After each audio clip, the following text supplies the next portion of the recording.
ለሃና ድምጥ የሆነው ህግ እንዲደርስ ነው። አሁን ላይ እነ ሀቢባም ቅልቦች ነው ቅልቦች የሚባሉት እነሱ ህዝብን ወክለው ህግ አድርሰውታል ብለዋል። እናዳምጣለን እውነቱን ይዘውልን እስከሚመጡ ድረስ። ነገር ግን ሸውዴው ተሸዋውዴው ህዝብ እንደማይፈልገው ሆነው ይዘው ከመጡ ቅልቦች የምትባሉት ህዝብ ጋር እንዳትላተሙ። አንደኛ ህግ ተያዘው ግን ተጠርጣሪዎቹ በመንግስት ጠለላ ስር መሆን ነበረባቸው። በውጭ ሆነው አልነበረም መጠየቅ ያለባቸው። እባካችሁ ብዙ ሰው ጋር እንዲደርስልኝ ሸርና ፎሎ ኮምብሪንግ አድርጉ።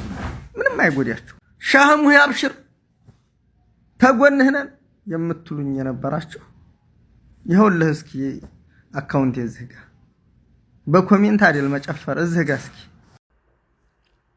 እንግዲህ እንደሰማችሁት ነው ማለት ነው። ቄሱም ዝም ናዛኑም ዝም የሚባል ታሪክ አለ አይደል? አንዳንድ ጊዜ እንደሰማ ነው ማለት ነው። እንግዲህ መግቢያው ላይ እንደሰማችሁት ማለት ነው ስለ ሀና ጉዳይ ሁሉም ሰው ይዘናዋል ብለው እንግዲህ ጸጥ ብለዋል ማለት ነው። ምክንያቱም እንግዲህ በሀና ጉዳይ ብዙ ሰው ዋጋ ከፍሏል፣ ብዙ ሰው ከስራው ተፈናቅሏል፣ ብዙ ሰው ደግሞ ካለበት አገር ለቋል ማለት ነው። በዚህ ምክንያት እንግዲህ በጣም በጣም በጣም በጣም በጣም ሰው ምን እየሆነ ነው ምን እየተደረገ ነው እየተባለ ነው ማለት ነው። ምክንያቱም እንግዲህ በህግ ተይዟል እያሉ ነው እና ሀቢባ ማለት ነው። ታዲያ በህግ ከተያዘ እነዚህ ሰዎች ያገቷት ሰዎች ይታወቃሉ ማለት ነው። ለምንድን ነው በህግ ከተያዘ እነሱስ በእስር ቤት ሆነው ህጋቸውን የማይከታተሉ? ለምንድን ነው ዝም የተባለው? ማንጋ ነው ህግ የተያዘው? ማለትም በህግ ተይዟል የተባለበት ምክንያት ማን ነው? በማንስ ነው ህግ የተያዘው ለማለት ማለት ህግ ሲያስፈልግ ለምሳሌ ወንጀለኛው ማን እንደሆነ ይታወቃል ማለት ነው። ስለዚህ እነዛ ወንጀለኞች ከታወቁ እስር ቤት ሆነው ነው እንግዲህ ቅጣታቸውን ወይም ደግሞ ፍርዳቸውን ወይም ደግሞ ክርክራቸውን ሊጀምሩ የሚችሉት ማለት ነው። ስለዚህ እነዚህ ልጆች እንግዲህ እነማን ጋር እንደሆነ ህግ የያዙት እነማን ጋር እንደሆነ ከህግ ጋር እየተነጋገሩ ያሉት የሚታወቅ ነገር የለም። ግን ህግ ይዞታል ነው የሚሉ ማለት ነው። ህግ ማለት እንዴት ነው? ህግ እኔ ስላልገባን ነው ህጉን አብራሩልን ማለት። ህጉ የያዘው መልካም ነው፣ ግን እነማን ነው ህግ የያዛቸው? እነማን ጋር ነው ህግ እየተከራከረ ያለው? እነማን ነው ህግ እየዳኘ ያለው የሚለውን ነገር ግን ህዝቡ ማወቅ ስለሚፈልግ ለህዝቡ ይፋ እንድታደርጉልን ስንል በአክብሮት እንጠይቃለን ማለት ነው። ሌላው ምንድነው ሀቢባ የህግ የያዘውን ነገር ይሄ ነው እያልን ሚዲያ ላይ ያወጣን አንናገርም። ግን ማንኛችሁም ብትሆኑ ስለ ሀና ዝም ማለት የለባችሁም። ቪዲዮ እየሰራችሁ ፍትህ ለሀና በሉ ብላ እንግዲህ በባለፈው ቪዲዮ ሰርታለን ነበረ ማለት ነው። እንዴት ነው ስለ ሀና ዝም አንልም እያልን ቪዲዮ የምንሰራው? ህግ ከያዘው ከማን ጋር እየተነጋገረ ነው የሚለውን ነገር እንግዲህ ህዝቡም ጥያቄ አንስቷል ማለት ነው። በጣም በሚገርምና በሚያሳዝን ሁኔታ ግን መልሱ እየተመለሰ አይደለም። ይህም ደግሞ አንድ ልብ ሰባሪ ዜና ነው። ሀና አለችም ይባላል የለችም ይባላል። እንግዲህ በጣም አወዛጋቢ ውስጥ ነው ያለ ነው ማለት ነው ወገኖችዬ። በጣም ከባድ ነው። በጣም ያሳዝናል። የእውነት በጣም ነው የሚያሳዝነው። እንዳንድ ኢትዮጵያዊ ህግ ይዞታል እንደተባለ ህግ እነማንን እንደያዘ ሀቢባ ብታብራራልን የሚል አንዳንድ ጥያቄዎችም እየመጡ ስለሆነ ህግ እነማንን የያዘው? ቢያንስ አንድ ህግ አካል ማለት የህግ አካል ማለት ወንጀለኛው ገሌ ነው ብሎ መዝግቦ እንደሚከስ ሁሉ ህግስ ወይም ደግሞ ቅልቦች እነማንን ነው የከሰሰው? እነማንን ነው በህግ የያዘ ለማለት እወዳለሁ። እንግዲህ አላቅም። ከዛ ውስጥ ከ400 በላይ ሰዎች ወጥተዋል። ከ400 በላይ ሰዎች ሲወጡ ግን ሀና የለችም እና ሀና የለችም። መብረቁም እንግዲህ ከአንድ አይሉት 3 ቦታ 4 ቦታ ሰው ልክ ያለው ከ30 በላይ አድርጌ ሰው ልክ ያለው ቻሌንጅም ጀምሬያለሁ። ሀናን ግን ላገኛት አልቻልኩም የሚል መረጃ ነው እንግዲህ የላከልን ማለት ነው። ይሄ በጣም ልብን የሚሰብርና አሳዛኙ ዜና እንደሆነ ልነግራችሁ እወዳለሁ ማለት ነው። ቪዲዮውን እስከ መጨረሻው ከተከታተላችሁት ብዙ የሚያስተምርና ብዙ የሚገራርም ቪዲዮዎችን ዛሬ ይዤላችሁ መጥቻለሁ ማሮችዬ።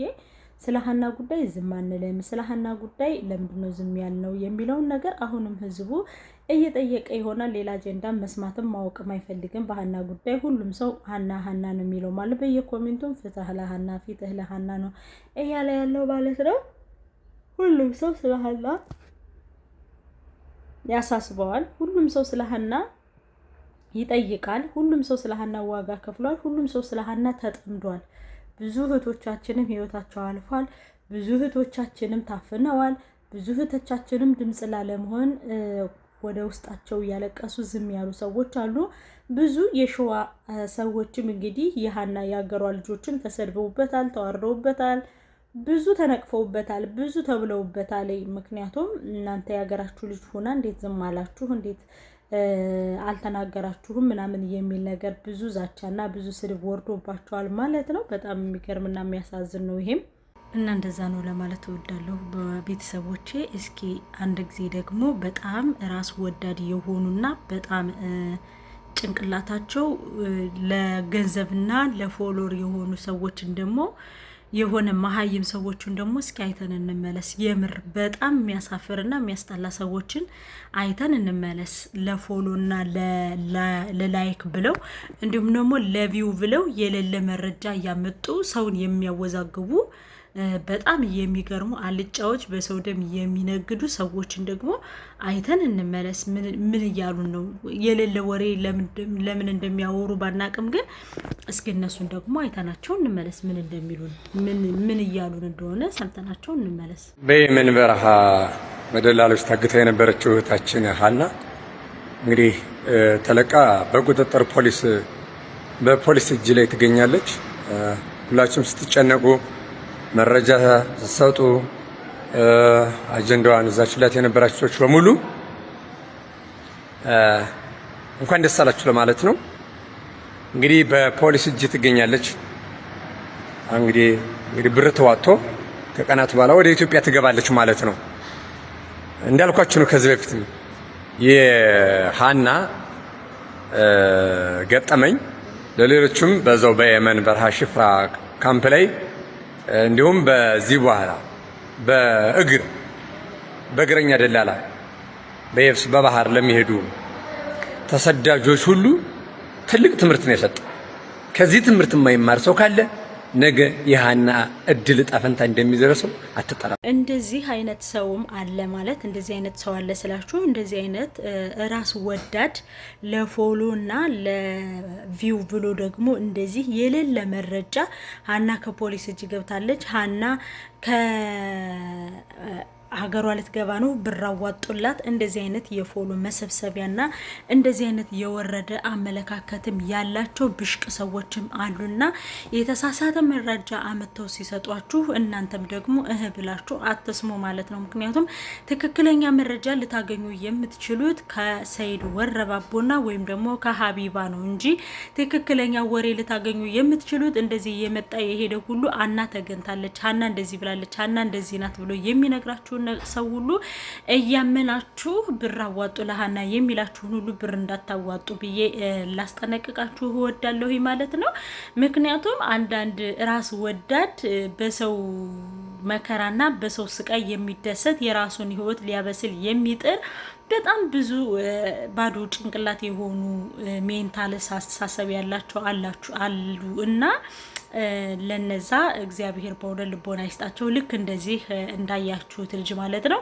ሀና ተገንታለች። ሀና በፖሊስ እጅ ገብታለች። ብር ተዋቶላት ወደ ኢትዮጵያ ልትገባ ነው። ይሄም አስደሳች ዜና ነው እያለ እንግዲህ የምሩን ከልቡ ፊቱን ሳያሳይ የሷን ፎቶ ብቻ ለጥፎ የራሱ ሪቪውና የራሱን ቪዲዮ የሚያሳድግ ርካሽ ሰዎች አሉ እና ለእንደነዛ አይነት ሰዎች ደግሞ ተጠንቀቁ ለማለት እወዳለሁ። ምክንያቱም በሀና ጉዳይ ላይ ብዙ ስለት የተሳሉ አሉ፣ ብዙም ደግሞ ሙስሊሞችም ደግሞ ዱዓ የያዙ አሉ ማለት ነው።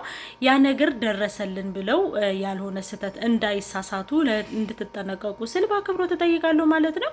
አንዳንድ ስግብግቦችም ደግሞ በሰው ደም የምትነግዱና በሰው ላብ የምትነግዱ ደግሞ የእናንተን ጉሮሮ ለመድፈን ብላችሁ የሀናን ቤተሰቦችና የሀናን ወላጆች እንጨት የምትረቁባቸው ከቁስላቸው ላይ እንደናንተ አይነት ደነዞችን ደግሞ እግዚአብሔር ልቦና ይስጣቸው ነው የሚለው። ሌላ ምንም አይደለም። ምክንያቱም አሁን ይሄን ቪዲዮ እናቷና አባቷ ሲያዩት ምን ሊሰማቸው ይችላል ብሎ እንደማሰብ ለፎሎና ለቪው ብሎ ግን የነሱን ስሜት ውድቅ ማድረግ በጣም ከባድ ነው። ለመናገር እኔ በጣም ነው ያዘንኩት፣ በጣም ነው የተሰማኝ፣ በጣም ነው እጅግ ከምነግራችሁ በላይ ማለት ነው። በዚህ ደረጃ ወርዶ መገኘት መልካም አይደለም፣ ስለ እውነት ማለት ነው። እና ባሮች የፍቅሮች የምልላችሁ ፈልጌ ነው። ማንኛችሁም ትንሹም ትልቁም ቪዲዮ እየሰራችሁ ፍትህ ለሃና የሚለውን ነገር እንዳትረሱ የሚለውን ነገር ላሳስባችሁ እወዳለሁ። ሀቢባም ቅልቦችም እንግዲህ ጸጥ ረጥ ብላችኋል ማለት ነው። ቢያንስ ከናንተ እንድንማር ከናንተ እንድንበረታ እናንተ ከፊት ቀድማችሁ ፍትህ ለሃና እያላችሁ ቪዲዮ ስሩልንና እኛም ደግሞ ከጎናችሁ ሆነን ህጉ እንዳልተስተካከለና ህጉ መፍትሄ እንደሌለው እየገባን እኛም ፍትህ ለሃና የሚለውን ቻሌንጅ እየተቀላቀልን አብረናችሁ ከጎናችሁ እንሆናለን ለማለት መልእክቴን አስተላልፋለሁ ማለት ነው። አለዛ ግን እናንተ ህግ ይዞታ ላይ ህግ ነው መጨረሻውን የሚያየው ህግ ነው እያላችሁ የሰውን ተስፋ አታሳልቁ ማለት ነው። በጣም ነው እኔ የተናደድኩት ማለት ነው። የምር ሀቢባ በተለይ በጣም እኔ ያቺ ማን ነበረ ላይላን ራሱ ከሮመዳን በኋላ ትፈታለች። ላይላ ሮመዳን ላይ ትፈታለች። ላይላ አክም ቤት ናት። ላይላ ተወጣለች። ስትወጣ ደግሞ መረጃውን ይዤላችሁ እመጣለሁ ብለሽ ግን ስለ ላይላ ጉዳይ አሁን ላይ ጸጥ ረጥ ብለሻል። ምን ላይ እንዳለችም ምን ላይ እንደሆነችም ምን እየተደረገላት እንዳለም ስለ ላይላም ራሱ ጸጥ ብለሻል እና አሁንም ደግሞ የሃናን ነገር ጸጥ ልትዩ ነው። እንደተረዳነሽ ከሆነ ላይላን አሁን ጠያቂ አተሻል በላይላ ጉዳይ ላይላ ያለሽበት መከራዋና ስቃይዋ እንዲሁም ደግሞ ቤተሰቦቿ ጋር ምን እንደተፈጠረ አሁን ማንም መረጃ እየሰጠን አይደለም። ለምን ሁሉም ሰው ጸጥ ረጥ ስላለ ማለት ነውና አሁንም ደግሞ እኔ ልላችሁ የምፈልገው ምንድነው ማንኛችንም ብንሆን ማንኛችንም ኢትዮጵያዊ ማንኛችንም ብንሆን ላይላንና ላይላንና ሃናን ይዛ ጸጥ ያለችበት ነገር ምንድነው ብላችሁ ከጠየቃችሁ የሀቢባ ጉዳይ ይቺ ጉጥር ማለት ነው። ይቺ ደነዝ የሁለቱንም ነገር ጸጥ ያለችበት ጉዳይ ምንድነው ማትወጣው ማቅ ውስጥ ስለሆነች ነው። ሀቢባ እኔ ልነግርሽ የምፈልገው ምንድነው የማትወጪውና የማታደርጊው ነገር ከሆነ ለሰው ተስፋ አትስጪ። እዚህ ጋር እጄን አላስገባም ለማለት ሞክሪ እንጂ ሁሉን ነገር ታደርጊያለሽ፣ ሁሉን ነገር ታሳኪያለሽ፣ ሁሉን ነገር ትችያለሽ ስለተባልሽ ብቻ የሰው ህይወት ወደታች እንዲወርድ አታድርጊ። የሰውን ህይወት ወደታች እንዲወርድ አታድርጊ። የሰውን ህይወት እንዲቆሰቁስ አታድርጊ። እኔ ምለው ይሄን ነውና ማሮች የምልላችሁ ፈልጌ ነው።